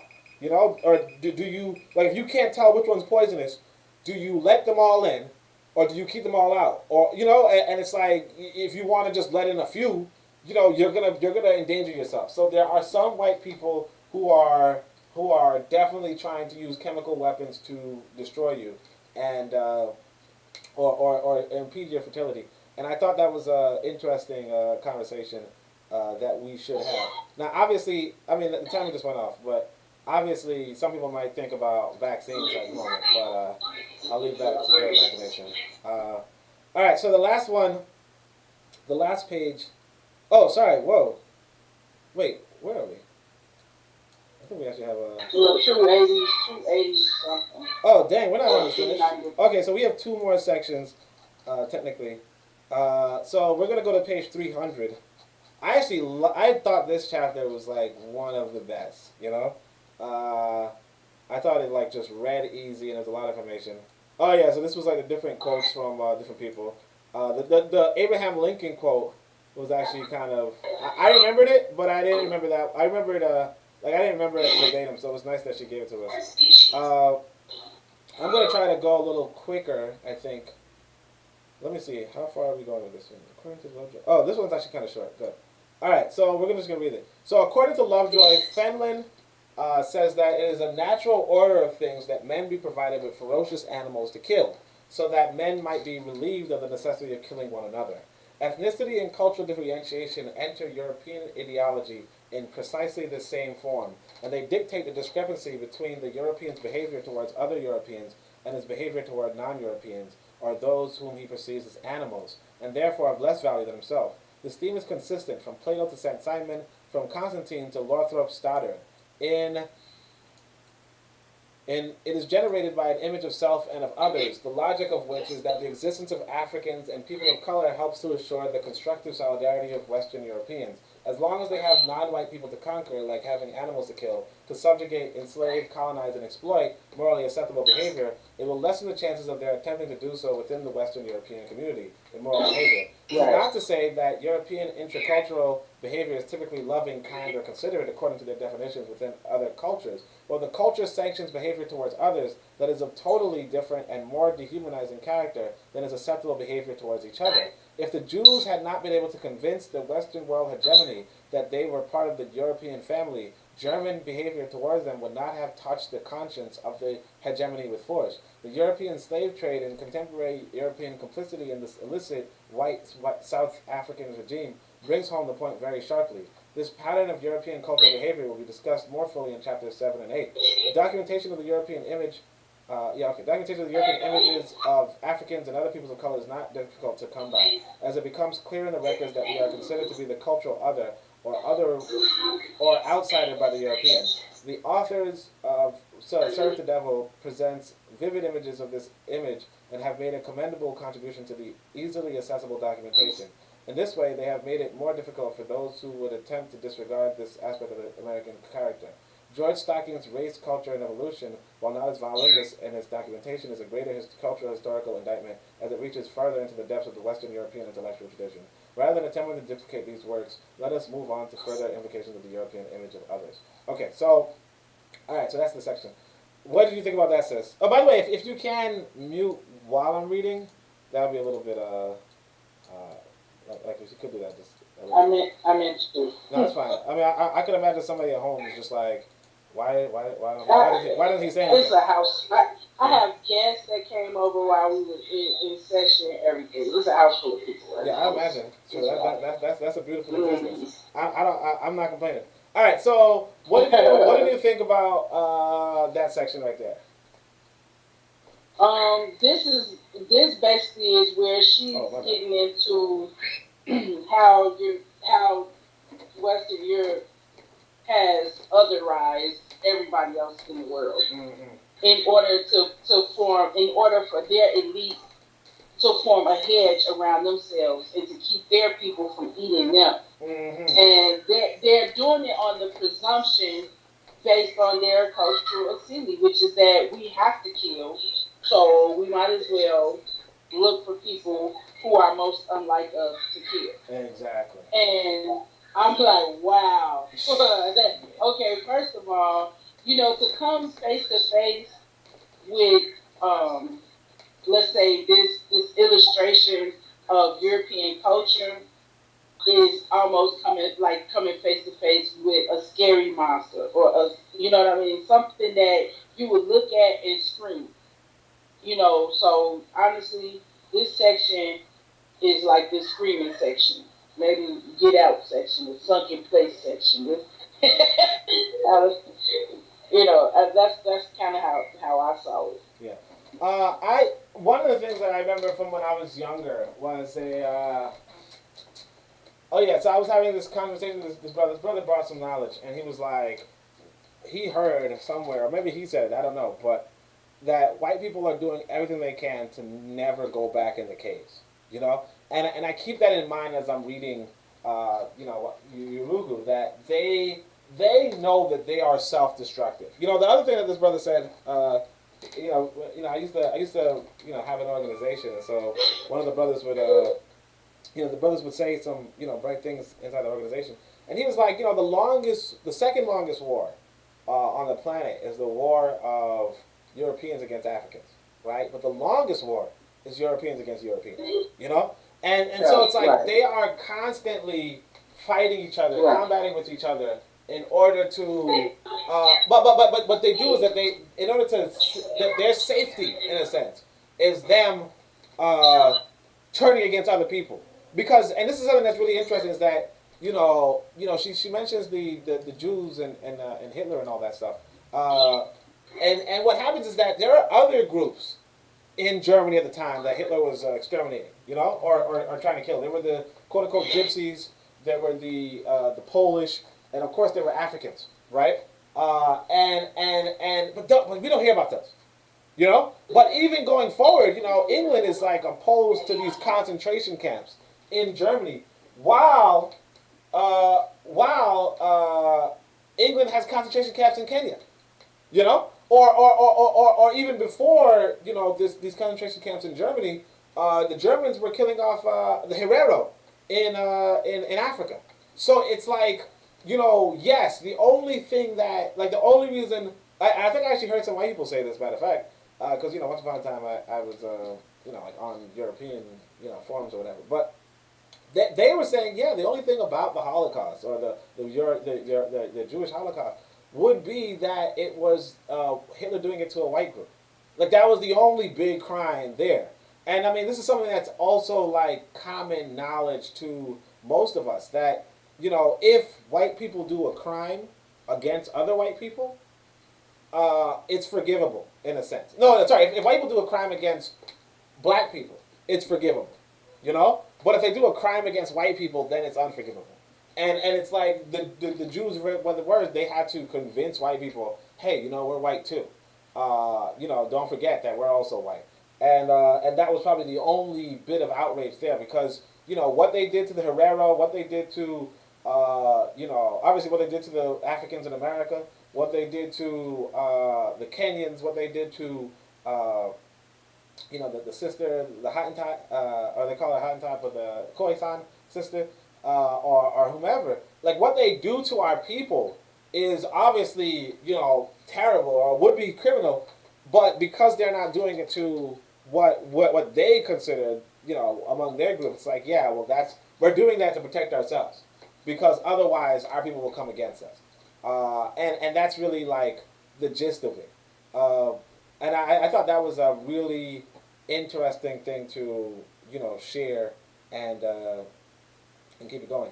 Anything else you want to say about that though? Because we don't actually have to even work on it because it's kind of short. But anything else you want to say about it?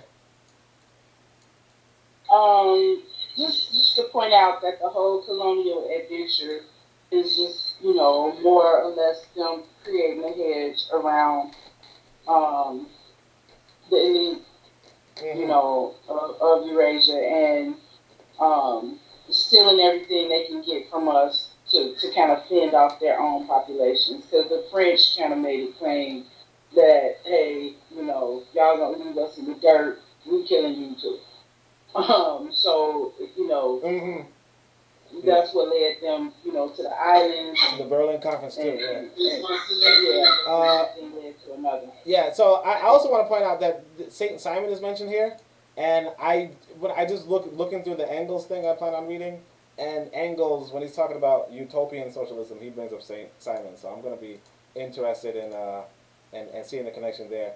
I also wanted to bring up, so when you mentioned the elite, so that's something too. So it reminds me of Walter Rodney. He has this book called How Europe Underdeveloped Africa.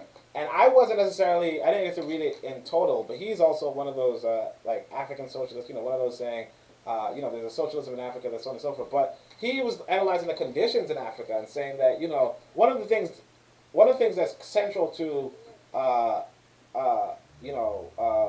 like European socialism would be this idea of class antagonism, class struggle. And what he was saying was that same class antagonism, same class struggle, isn't present in Africa, at least indigenously, and that also speaks towards this, how white people are trying to universalize. Oh yeah, it's always about class antagonism, it's always about going against the bourgeoisie, blah blah blah. But realistically speaking, that is just their own bourgeoisie, their own elite being exploitative and so on and so forth, according to their own asili. And I thought that was really interesting. And it reminds me of this quote of this white woman has. This quote that this rich white person has, and I think I related it in one of my books. But the idea is that, like off the top of my head, what I would say is that he says that the ideal society is rich white folk on one side and poor white folk on the other side. You know what I mean? Like and inseparable and on a fence that you can't pass. And it's like they just expanded it to the world because what they understand, as you were pointing out, that their poor are going to either they're poor or not even they're poor, but they're rich. Everybody's going to fight each other, so on and so forth. And I do want to, because we're kind of time, I do want to say the Berlin Conference was exactly as you pointed out. It was white people said, you know what, we're fighting each other over getting this African land. What about we sit down and say, how can we stop fighting each other?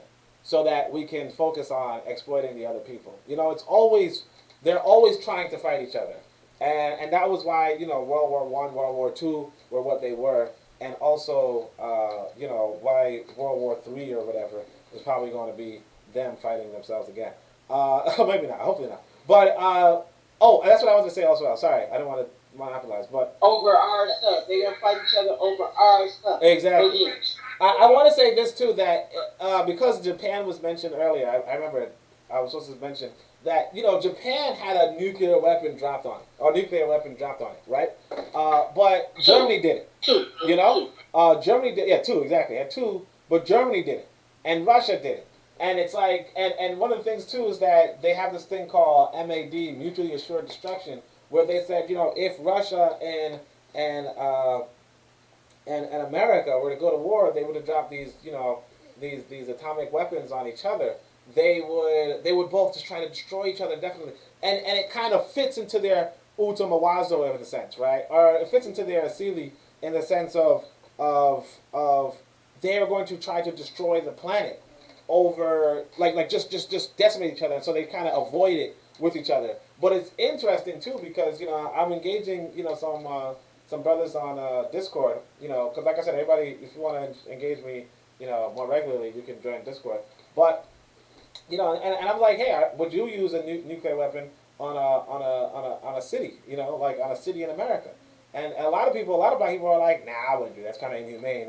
Or even like I said, you know, sometimes people say, oh, I don't want to engage in any kind of attack against white folk or whatever. And actually, we missed out on talking about that earlier when she said that we kind of like try to just withdraw and not really be aggressive against white folk. But that's the thing though. It's like we have these kind of impediments that Wazungu doesn't. And because Wazungu doesn't have these impediments, they're able to do these things that you know would otherwise be unreasonable. But you notice that they do not drop bombs on uh, on themselves. Okay, but all right, that was a little long-winded. I think we only have one more section, so we're just gonna yeah. Did you have something to say? No, let's go. All right, so yeah, page 303. So Cook's consciousness is informed by the nature of his own culture and knowledge of his own motivations, just as the people he meets find it difficult to understand a cultural being so different from. Oh yeah, if you don't mind, can you mute? All right. Cook's consciousness is informed by the nature of his own culture and knowledge of his own motivations. This is the people he meets find it difficult to understand a cultural being so different from themselves. These encounters invariably point to the operative value systems and behavior patterns generated by each culture. Europeans come filled with arrogance and motivated by a lust for power and a desire to possess whatever they find. Often as not, this mood is described in his literature as the spirit of adventure, which is related to the enterprising nature, terms that are positive for them. Because their motives are to usurp, to exploit, and to bring what they find within their dominion, they necessarily come with the distrust and antagonism with which one approaches a potential enemy. This is always cooperated to their strategic advantage. Their culture provides them with a natural political astuteness and cunning. They are perpetually competitive and well-equipped to deal in power plays. On the other hand, the natives, whom Europeans meet most often, greet them with open hearts, smiles, gifts, and trust. They commit political suicide. Their culture has not bred them for the necessary hatred and disdain conducive to an exploitive, imperialistic, or effectively defensive nature. I.e., Kwai Armah writes, a ruinous openness we had for those who came as beggars, turned to snakes after feeding. The suspicious among us had pronounced fears incomprehensible to our spirit then, words generosity failed to understand. They are makers of carrion. The weary ones said, do not shelter them. See their eyes, their noses, such are the beaks of all the desert's predatory birds. We laughed at the fearful ones, gave the askers shelters, and watched them unsuspicious, watched them turn into the fecundity of our way, turn into the force that pushed us, till the proper flowing in all our people, the way itself became a lonely memory for abandoned minds. What characteristics do Africans and others display, and what would these characteristics indicate about our ethical systems, our worldview? We, people of other cultures, all too often make the mistake of attempting to treat this European who comes to take our land and who looks so different from us as a brother or a sister. Africans and other non-European peoples invariably seek to include him in our system of gift exchange, offering him love and peace. In other words, the purely rhetorical precepts of behavior propagandized as Christian virtues are actually the models of behavior natural to other cultures and of older traditions than that of the European. And Europeans naturally display behavior patterns that are in direct contradiction to what they are labeled as Christian virtues, i.e. virtues that are actually African non-European values and standards of behavior, which their own culture does not generate, support, motivate, nor sanction. People of other cultures often must be taught to mistrust their enemies, those who would destroy them. Europeans instinctively hate or rather do not love those outside their cultures who are a priori enemies. Cheikh Anta Diop says, what I find remarkable is that the individual attitude of blacks towards other races, there's a difference of approach. Blacks are not racist. Blacks are not afraid of ethnic contacts. Whites are. I think that much of racism stems from that fear. It is an inherited trait of the nomadic life of the primitive Aryan. I don't know. Is it a biological or other type of instinct? I don't know that either. What is quite evident, however, is that xenophobia is definitely an entrenched trait of European cultures from way back. I think even European scholars would agree with me on this. In fact, as it turns out, one of the weaknesses of black civilization, particularly during medieval times, was an openness, the cosmopolitanism of these societies. Hold on a second. The medieval black kingdoms were open to people of all horizons, and today, one of the basic weaknesses of African societies is that they still maintain this inherited cosmopolitan trait. Nationalism in Africa emerges as a purely defensive reflex. Narrow nationalism, xenophobia, exclusion of foreigners has never been a policy of African cultures. We always find it associated with Indo-European cultures. What was the reaction of Europeans when he is greeted by one who offers trust and friendship? First of all, he regards such people as charmingly childlike, as puerile, really, because in his culture, where such behavior is not valued, only very young children, not yet properly socialized, would behave in such a manner. Second, as Cook says, such behavior is an indication of the European that the people in question recognize their own inferiority. In other words, it is culturally impossible for him to view this automatic and natural trust of strangers as the positive value characteristic, in contradiction to his Christian propaganda. He sees it instead merely as a sign of weakness, as a lack of self-esteem. This reaction is a key to the European Utmaroho and to the European view of human nature. The xenophilia of what Job terms as Southern Cradle Civilization Africa is exploited by the xenophobia of Northern Cradle Civilization Europe. Let me just see if oh yeah, okay, I think I was just going to finish this. Okay, so it is a recognition of the naturalness of the consistency of this view of the human and the behavior that accompanies it that must inform more realistic and effective self-deterministic ideologies for Africans and other primary people. But the vast majority of the world's people are still unable to absorb the fact or European group behavior. This raises European group behavior. This raises, among other things, the question of whether those other group cultures are able to prepare their members for the possibility of the sort of deceit and destructiveness of which the European is capable. It is in part of this evil genius of the European to feed on this political naivete, as it were, among First World people by presenting them with their own weakness, the ability to love, in the guise of a new and superior religion.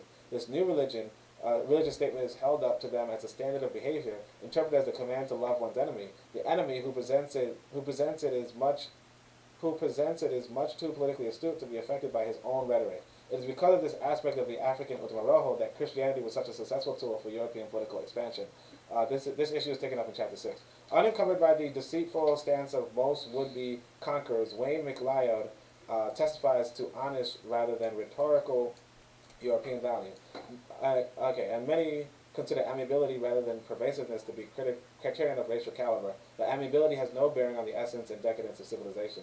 There is not a single instance where history has rewarded people of wealth, prestige, and power because they were liked. It has invariably been the aggressive nations that have been promoters of society. Okay, so that was it. I mean, on the next page, I mean, if you don't mind, sis, the next page shows this: Europeans are rational, others are irrational. 307. And it shows how critical is contrasted to non-critical, scientific to superstitious and magical, logical to illogical, civilized, advanced, uncivilized and primitive, modern, backwards, lawful, orderly, unruly, and unlawful, unruly, responsible, adult, childlike, universal, parochial, energetic, lazy, active, passive, enterprising, apathetic, creative, imitative, white, black, color, and of course, world savior and those people who want to control and manipulate it. So that was a mouthful. Sis, what do you think? It was a mouthful, but I mean, basically, where she's breaking it down, how we have been mainlined into this other position, this other inferiority position, and there's something I want to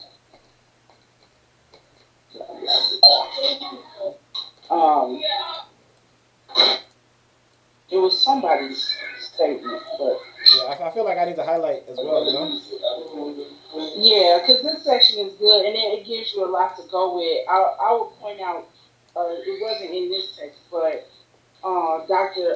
Carruthers did. Let me get his name right, because Dr. Ife Carruthers is living and still in. Jacob Carruthers. Yes, Jacob Carruthers. So Dr. Carruthers had, he did a lot of interpretation and translation of the Yurugu. And I distinctly remember reading a passage that he had interpreted, and it said, "Woe is the Asiatic, for he is wretched upon the earth. He has been his days are filled with fighting since the time of Horus." Yep. Which brings 2 points I just bust out of that. Number one, the African origin stories are original. Okay, so all of the others are offshoots of those. That's one thing I wanted to bring up earlier when we talked about it. But the two things is he said it, and the pharaohs left that warning for us. That's what they considered that. That was part of a warning that the pharaohs had left us in writing a very long time ago. So, to me, she just pretty much digs into it. And I like the way she uses like their own words to describe their assembly, because who can do it better? You know, at the end of the day, if you can't take this chapter and hold it up against Planned Parenthood and Margaret Sanger, that's on you. That's on you. If you can't take this chapter and hold it up against World Saviors, World Saviors, and you know, and the eugenics situation, that's on you, because she spelled it out. Yeah, because I mean that's the thing. You know, one of the things that you'll see is that it's a part of their asili to try to be these world saviors. You know, oh, I want to help out the underdeveloped. I want to help out the underdeveloped world somehow. And it's like, why? But it's only an excuse. It's only an excuse. Always an excuse. That is to create this little cognitive dissonance that allows them to rape and pillage, you know, and exploit, and still think they can sleep at night. Which that's also coming to an end, because here into Xanax and, you know, all the rest of the stuff that has to supplement humanity when people fail themselves. Yeah. So exactly. I mean, I don't disagree on that. So let's just let's see, consciousness, blah blah, adventure. Yeah. So I was interested in the phrasing political naivete. You know, because I realized that's something that we don't really address enough. The fact that we really are naive when it comes to Wazungu, particularly as she emphasizes Wazungu group behavior, like as a group, how they behave. And we are kind of naive to that and kind of fall for the okie doke all the time.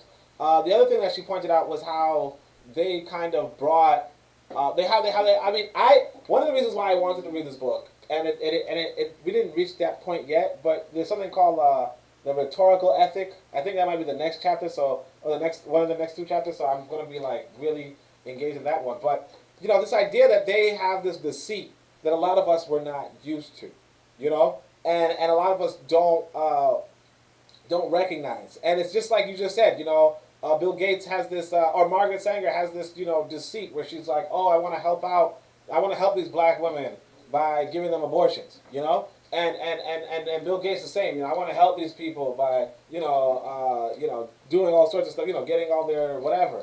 But it's like, you know, getting them more dependent, you know, making them see that our way is better, making them have less kids. So that, you know, and why do they need less kids? So that white people can continue to maintain, you know, global dominance or majority population. You know, they want to depopulate the black world so that the white world can continue indefinitely. It's all loaded, but it's there. It's there, and we have to. And if we don't want to see it, that's fine, but it's there. One thing I would like to point out is there's a word called Obrumi. I'm not sure if it starts with an A or an O, but it's in the local language for white people, right? Here. Or foreigners. Obrumi. Okay. And sometimes you will hear African people from the diaspora come to Ghana and say that they were offended because the local people called them, somebody referred to them as Obrumi. And that's a bastardized use of the term, because how it originated and what it means is definitely referring to foreigners from Asia who lie every time they open their mouths. That's what that word really means. So as for me, you know, that I'm here in Ghana, I don't answer to Obrumi. If I have a chance, I explain to people, you know, why. But in general, if I hear it and I think they're talking to me, most of the time I don't even hear it. But if I do, I ignore it. Oh, and if it's somebody that I can talk to, I will explain to them, I'm not white. Period. That word is specifically meant for the foreigners who came to this land who lied every time they opened their mouths, who could not be trusted. That is not Africans returning from the diaspora, period. Oh yeah. But it also points to the fact that we have embedded that term in the language hundreds of years ago, which shows that we saw exactly what we saw and we saw exactly what we were looking at, but yet we still ignored. Yeah, that's the thing too. We knew, and all the other cultures refer to the same group in the same way. The natives in America say the white man speaks with forked tongues. That's what I was about to say. Yeah. You know, and we could go through a long list. Everybody has identified this behavior. Exactly. Everybody has identified this behavior. It didn't just pop. We didn't just figure that out. We already knew it, but we continue to allow their mental infiltration to cloud our filters, and it's almost like we're not looking at what we really see. Yeah, today we identified even worse. Well, like I mean, today we identified even less, and it's like you probably even said earlier. It's like the city, the city. Like a lot of us are in the city, in the urban environment, and we kind of see it like we're no longer on that level, and as you said that the meaning of the term that is used there is waning, and people are losing the meaning, and they're confusing it when realistically speaking it's to say, yeah, look, these are the forked tongue people, and I'm not, it's not foreigners, it's forked tongue people, but what's another thing that I oh yeah, so the Christian value thing, that was interesting that she remarked that Check onto Job, her bringing in Check onto Job and Arma was wonderful. Those are two excellent authors that people don't know about them. They should.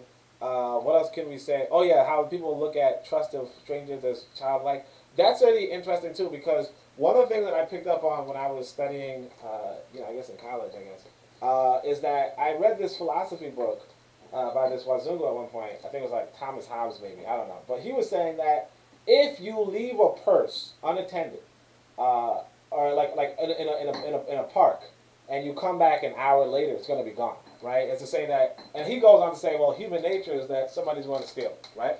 And then what was interesting is that when I read Ibn Battuta, so Ibn Battuta is this Arab guy, but he goes into Black Africa, I guess, or he goes into Africa, and he says that the people there, if you were to leave a purse unattended in a park, you could leave it there for if you leave it there, somebody might pick it up to give it to who they believe left it. As I say that they will not steal it if they were to pick it up, or they would just leave it alone.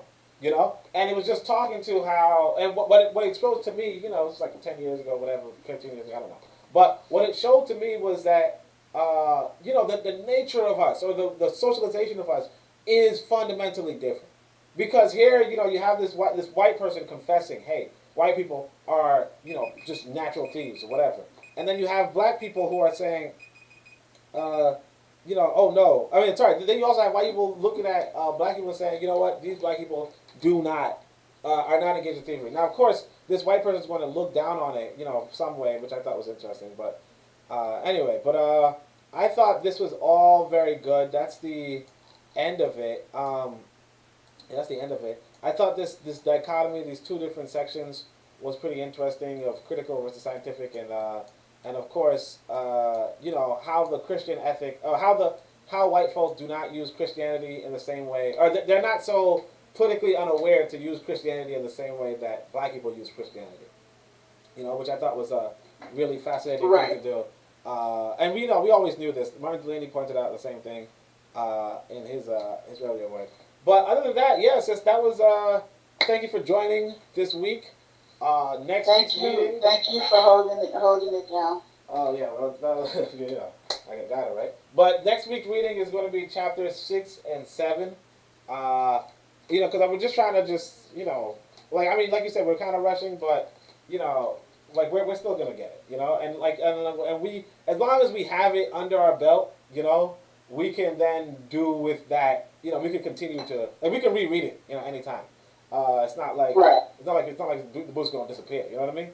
But thank you so much for being here. Thanks to the audience. I see Bitter Medicine showed up. says peace, fam. So of course I told him peace.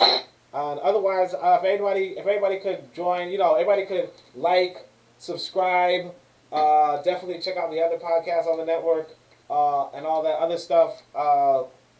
Make sure that definitely share this video. And if you want, you could reach Cicely on Twitter. She can tell you her handle.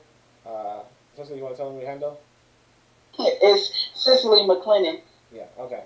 At Cicely McLennan, and of course, you can reach me at Onitaset.